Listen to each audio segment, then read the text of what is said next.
할렐루야. 오늘도 이 새벽 미명의 시간에 사순절 기도의 제단을 쌓으시는 여러분을 환영하며 주님 십자가 은혜가 가득하시기를 축원드립니다. 이번 한 주간 사순절 갈보리 기도의 말씀의 주제는 예수님의 마음 품어가기입니다. 오늘은 그 첫 시간으로 화목해 하시는 예수님의 마음을 함께 생각하며 귀한 은혜 나누기를 원합니다. 우리는 성경을 통해서 예수님을 설명하는 여러 가지 표현을 보게 됩니다. 그 표현 중에서 가장 대표적인 별칭을 하나 고르라고 한다면 아마도 평화의 왕이라는 호칭이 아닐까 생각을 합니다. 성경에서는 예수님을 평화의 왕으로 소개하는 구절들이 참 많습니다. 일단 이사야서 9장 6절 말씀, 그 유명한 메시아 예언 때부터 평강의 왕으로 오실 분이시다, 이렇게 소개가 되어 있습니다. 또 누가복음 2장의 예수님 탄생 이야기에도 보시면 천사들이 이런 찬송을 합니다. 우리가 너무나 잘 아는 찬송. 지극히 높은 곳에서는 하나님께 영광이요, 땅에서는 하나님이 기뻐하신 사람들 중에 평화로다. 평화의 왕이 오심을 천사들이 찬양했습니다. 예수님께서도 직접 말씀하시기를 요한복음 14장 27절에 보면 평안을 너희에게 끼치노니 곧 나의 평안을 너희에게 주노라 말씀하셨습니다. 예수님은 이 땅 가운데 진정한 평화를 주신 분이십니다. 그리고 우리가 정말 화목하게 살아가기를 원하십니다. 그러나 오늘 2019년 4월 8일 우리네 현실을 돌아볼 때 평화의 왕인 예수님께서 얼마나 안타까워 하실까 하는 생각이 듭니다. 주님 허락하신 화평은 온데간데 없이 미움과 다툼, 분열과 반목이 이제는 일상이 되어버린 우리의 모습을 보게 됩니다. 화목하게 살기보다는 경쟁하며 사는 것이 익숙해져 버린 세대.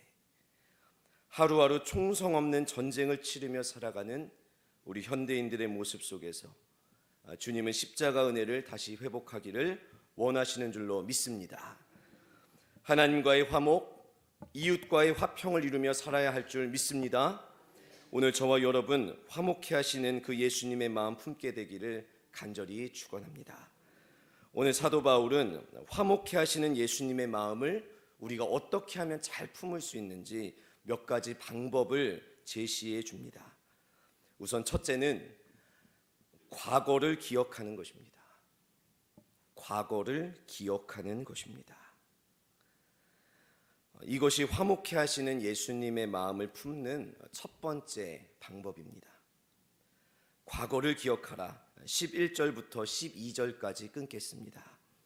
오늘 함께 읽으신 본문 말씀을 전체적으로 쭉 살펴보면 시간을 표현하는 단어들이 군데군데 보입니다. 그 단어들만 골라서 정리를 해보니 오늘 말씀은 세 가지의 시점으로 나누어 볼 수가 있습니다. 그 중에 오늘 11절과 12절에 보시면 그때에 라는 말이 반복되어 있는 것을 보실 수가 있습니다.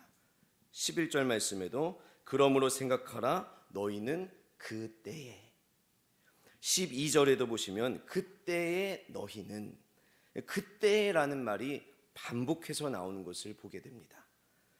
그때라는 것은 지난 과거를 말하는 것입니다. 그래서 오늘 11절 제일 앞에 그러므로 생각하라 한 것은 다름 아닌 과거를 생각하라는 것입니다. NIV 성경에서는 더 쉽게 기억하라 이렇게 표현을 했습니다. 우리가 과거를 기억하고 과거를 생각하면 불필요한 다툼을 그치고 화목하는 길로 나아갈 수 있다는 것입니다. 왜 그렇습니까? 바로 과거의 우리는 남 앞에서 의견을 내세울 수조차 없는 너무나도 부족하고 자격이 없는 사람들이기 때문입니다. 어떤 분은 과거의 일을 추억할 때 항상 자랑스러운 것만 기억하시는 분들이 계십니다. 제가 시골에서 만났던 한 어르신은 초등학교 줄반장을 했던 영광을 무려 60년 동안, 60년이 지난 지금까지도 자랑 삼아 얘기하시는 것을 들은 적이 있습니다. 내가 3분단 넷째 줄 줄반장이었다고. 그거를 아직도 기억하고 계십니다. 대부분의 사람들은 과거에 자랑하고 싶은 기억은 어떻게든지 안 잊으려고 노력합니다. 반대로 수치스럽고 부끄러운 과거는 또 어떻게든 잊어보려고 애쓰는 것입니다. 그런데 부끄러운 지난 날을 잘 기억하는 것이 성숙한 신앙인의 태도인 줄로 믿습니다. 오늘 13절에 보시면 사도 바울은 에베소 교회 성도들의 구원받기 이전의 모습, 과거의 모습을 아주 적나라하게 드러내고 있습니다. 13절 말씀, 12절 말씀을 딱 한마디로 요약하면 자격 미달입니다. 구원받기에는 자격 미달이라는 것입니다. 12절 말씀 보시면 그 미달되는 범위가 꽤 많습니다. 하나씩 세어보면 그때의 너희는 그리스도 밖에 있었고 이스라엘 나라 밖의 사람이라. 둘, 약속의 언약들에 대해서는 외인이다. 또 세상에서 소망이 없다. 넷, 마지막 하나님도 없는 자이더니. 무려 5가지의 결격 사유가 있습니다. 입학할 때나 취업할 때 결격 사유가 하나만 걸려도 아웃입니다. 그런데 우리는 하나님의 구원을 누리기에는 너무나도 걸리는 사유가 많은 죄인들이었다는 것입니다. 이것만 우리가 잊지 않고 잘 기억한다면 우리의 인간관계는 그렇게 복잡해지지 않습니다. 오늘날 세상에 많은 갈등과 분쟁이 있습니다. 어느 한 판사분이 신문에 올린 기고문에 보니까 왜 이런 갈등이 있는가? 민사재판의 경우 누가 옳고 누가 잘못해서가 아니라는 것입니다.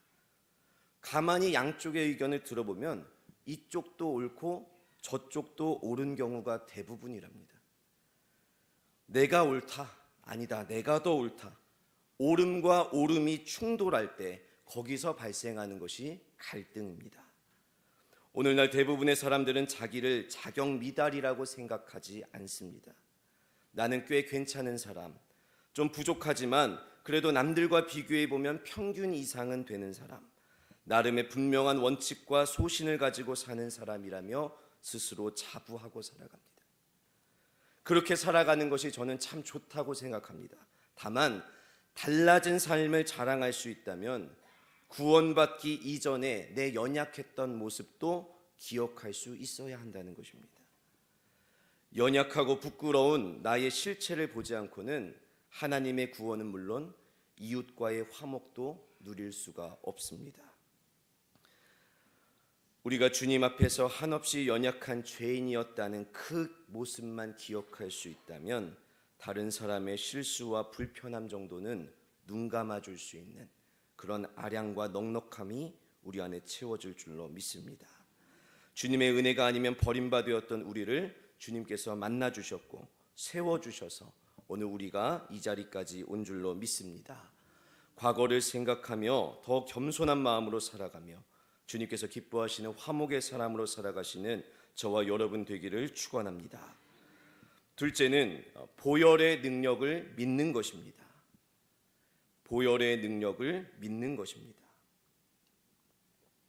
이것이 화목해 하시는 예수님의 마음을 품는 두 번째 방법입니다. 13절부터 18절까지 끊겠습니다. 13절 말씀해 보시면 이제 과거에서 시점이 바뀌었습니다. 13절 처음 보시면 이제는 이렇게 기록이 되어 있습니다. 이것은 현재를 말하는 것입니다. 예수님의 은혜는 과거에만 국한된 것이 아니라 지금 이 시간도 우리에게 풍성히 부어주시는 줄로 믿습니다. 특별히 사도 바울은 현 시점에서의 보혈의 능력을 강조하고 있습니다. 보혈의 능력은 예전에 은혜 받은 그 과거의 일이 아니라 오늘 이 시간에도 우리를 새롭게 하는 역사하시는 은혜라는 것입니다. 오늘 사도 바울은 말합니다. 예수님의 십자가 보혈로는 안 풀리는 갈등이 없다. 이렇게 선언하고 있습니다. 13절 말씀해 보시면 이제는 전에 멀리 있던 너희가 그리스도 예수 안에서 그리스도의 피로 가까워졌느니라. 도저히 가까워질 수 없던 유대인과 헬라인들이 예수 십자가의 보혈로 하나가 되었다고 말씀하고 있습니다. 사실 유대인과 이방인들 사이에는 갈등의 골이 대단히 깊었습니다. 이방인은 지옥의 땔감이라는 둥, 무식해서 상종을 못하겠다는 둥, 예수님께서 그 담을 헐어버리시기 전까지 유대인과 이방인은 서로가 경멸의 대상이었습니다. 근데 예수님의 보혈로 그 담이 허물어졌다는 것입니다. 인생의 주인이 같아지니까 싸울 일이 없어진 것입니다. 여기서 더 나아가 예수님의 십자가 보혈은 어느 누구도 해결하지 못했던 갈등, 죄의 문제까지 해결했다고 말씀합니다. 16절 말씀에 또 십자가로 이 둘을 한 몸으로 하나님과 화목하게 하려 하심이라. 원수된 것을 십자가로 소멸하시니. 주님의 보혈로 해결되지 않는 갈등이 없다는 것입니다. 실제로 예수님의 십자가 은혜가 들어갔던 자리마다 막혔던 담이 헐렸고 해결되지 않을 것 같던 문제들이 해결되는 역사가 있어 왔습니다. 그 대표적인 역사의 장소가 바로 우리가 살고 있는 대한민국이라는 나라입니다. 조선시대에 유형원이 쓴 반개수록이라는 책에 보면 우리나라가 얼마나 차별이 심했던지 청나라보다 더 심한 수준이라고 기록되어 있습니다. 신분차별이 어찌나 심했던지 중국은 최소한 노비는 대물림시키지 않았다고 합니다. 그런데 우리나라는 한 번 노비는 죽을 때까지 노비고 아버지가 노비면 자식도 노비로 살아야 하는 폐쇄적인 사회였습니다. 노비 문서를 불태우거나 도망가지 않으면 벗어날 방법이 없었습니다. 또 여성에 대한 성차별도 굉장히 심했습니다. 흔히 남녀 칠세 부동석이라고 하는데 중국 유교 경전인 예가라는 책에 나온 말입니다. 근데 중국에서는 마지막 글자인 부동석의 석자를 이불석자라고 이렇게 뜻한다고 합니다. 그러니까 원래 남녀 칠세 부동석의 뜻은 이제 사람이 7살만 되면 어느 정도 성에 대해서 눈이 뜨이니까 같이 재우지 말아라, 이런 뜻이었답니다. 근데 조선시대 사대부들은 이 석자를 자리 석자로 해석을 했습니다. 여자는 남자 옆에 앉지도 말아라, 건방지게 어디 남자와 같이 앉으려고 하느냐, 이렇게 여성들의 사회 진출을 막았고 불과 100년 전까지 여성들은 제대로 된 교육을 받기가 어려웠습니다. 요즘 젊은이들이 헬조선이라고 말하지만 진짜 헬은 조선시대였습니다. 하지만 하나님의 말씀 십자가 복음이 들어오면서부터 조선 사회는 변화되기 시작합니다. 한국 땅에 교회가 들어서면서 내건 프레임이 교회 옆에 학교라는 말이었습니다. 교회마다 문맹 퇴치를 위해서 초등학교, 중학교를 세우고 신교육을 가르쳤습니다. 옛날 서당에는 양반집 자식들이 대부분이었다면 교회 학교에는 여성들과 신분이 낮은 사람들에게도 배움의 기회가 제공되었습니다. 예수님 보혈의 크신 은혜 아래 모두가 동일하다는 그 구원의 약속을 힘입어 나타난 결과인 줄로 믿습니다. 오늘 우리 삶에도 예수 그리스도의 보혈의 능력은 동일하게 주어지고 있습니다. 그런데 왜 그런 보혈의 능력이 잘 나타나지 않는 것입니까? 그 보혈의 능력을 우리가 잘 믿지 못하기 때문입니다. 17절 말씀해 보시면 이미 주님께서는 우리에게 평안을 주셨다고 말씀하고 있습니다. 먼 데 있는 너희에게나 가까운 데 있는 자들에게나 평안을 주셨다고 했습니다. 근데 신앙생활 하면서 자꾸 불안해하고 걱정이 많은 이유는 보혈의 능력에 대한 신뢰가 자꾸 흔들리기 때문인 것입니다. 십자가로 막힌 담을 허셨고 원수된 것들을 소멸하셨으며 우리를 하나님 안에서 하나 되게 하신 그 보혈의 능력이 오늘 믿음으로 반응하는 저와 여러분 가운데 충만히 임할 줄로 믿습니다. 끝으로 주님과 함께 든든한 교회를 세워나가는 것입니다. 주님과 함께 든든한 교회를 세워나가는 것입니다. 이것이 화목해 하시는 우리 예수님의 마음을 품는 세 번째 방법입니다. 19절부터 22절까지 끊겠습니다. 또 19절에도 보니까 시간을 표현하는 단어가 또 나왔습니다. 그러므로 이제부터.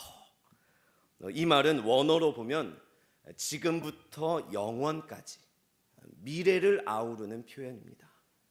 그러니까 오늘 말씀은 과거와 현재와 미래를 통칭해서 우리가 주님의 화목을 채워야 한다는 것입니다.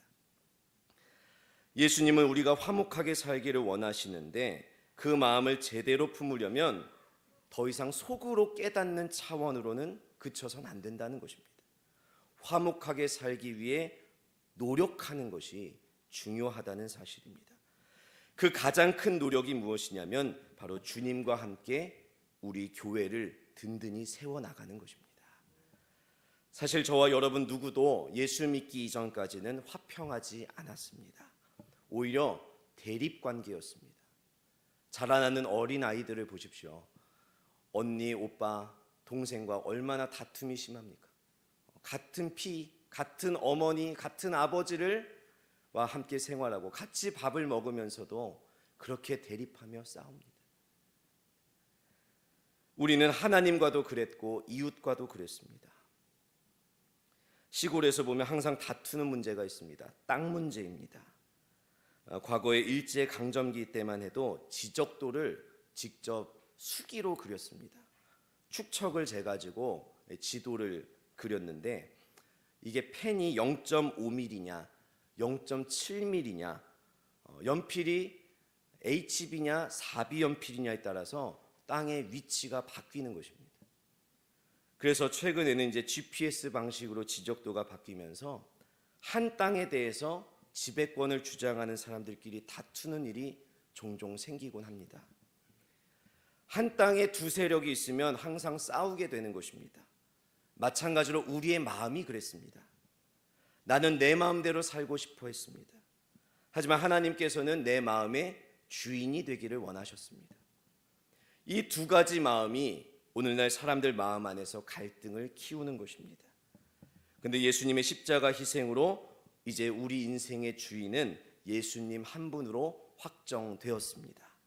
그래서 이제부터 우리는 주님과 함께하는 것이고 더 나아가 한 분 하나님을 섬기는 우리 성도들과도 함께 교회를 든든히 세워나갈 수 있게 된 것입니다. 그렇게 교회를 통해서 우리는 주님의 화목케 하시는 마음을 받아들일 수 있는 것입니다. 오늘날 현대인들은 자신과 하나님, 교회를 각각 따로따로 분리해서 보는 경향이 있습니다. 그래서 개인주의적인 신앙인들이 항상 입에 달고 사는 말이 교회 측이라는 말입니다. 이번에는 교회 측에서 해주신단다. 교회 측에서 확인해야 될 것 같다. 그런데 내가 바로 교회인 것입니다. 교회에 대한 나의 분명한 역할이 있는 줄로 믿습니다.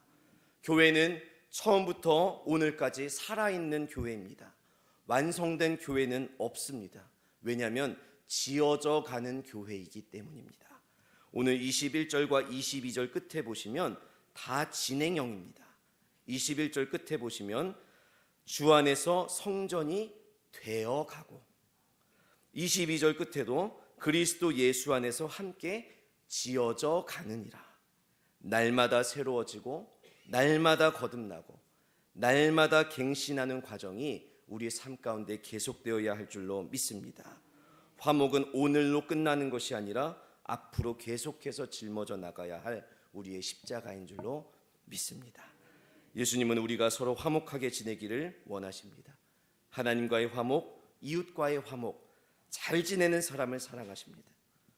사람들은 지금도 화목과 평화를 위해서 노력합니다.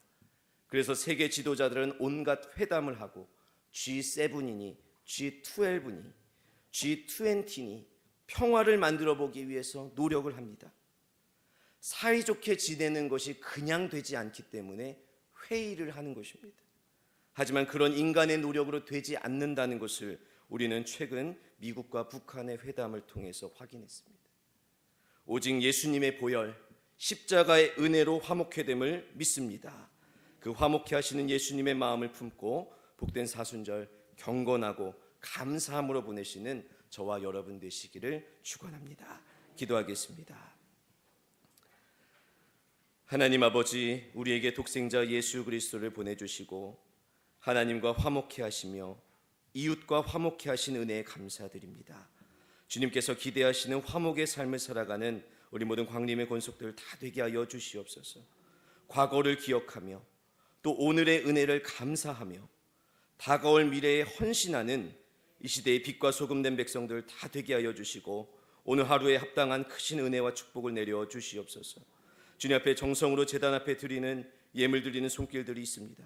11조와 감사 서원의 제목을 드리며 주님께 간절한 기도의 제목 올려드리오니 주님 그 드리는 손길 가운데 함께하여 주시며 드리며 넉넉한 삶을 살게 하시고 그 드리는 손길에 은혜가 마르지 않는 복을 허락하여 주시옵소서.